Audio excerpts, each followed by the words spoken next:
Marie-Joseph Angélique est née au Portugal, ou dans les îles Madère qui appartiennent au Portugal.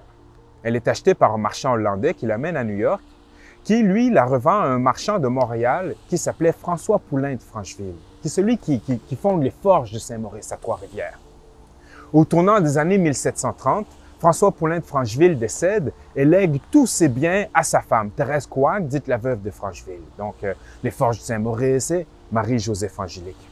Elles ont une relation très tendue. Et en février 1734, Marie-Joseph Angélique s'enfuit avec son amoureux Jacques-Claude Thibault, qui était blanc. Ils s'enfuient ensemble.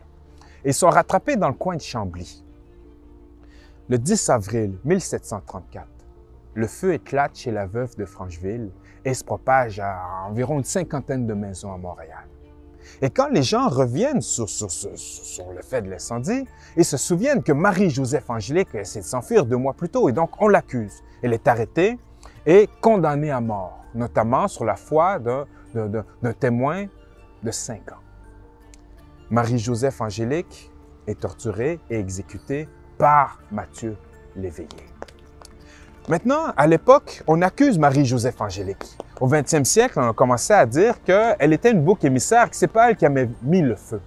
Et moi, la réflexion que je vais amener, c'est que peut-être que cet incendie, en fait, est un acte de rébellion de la part de Marie-Joseph Angélique qui a voulu combattre l'esclavage.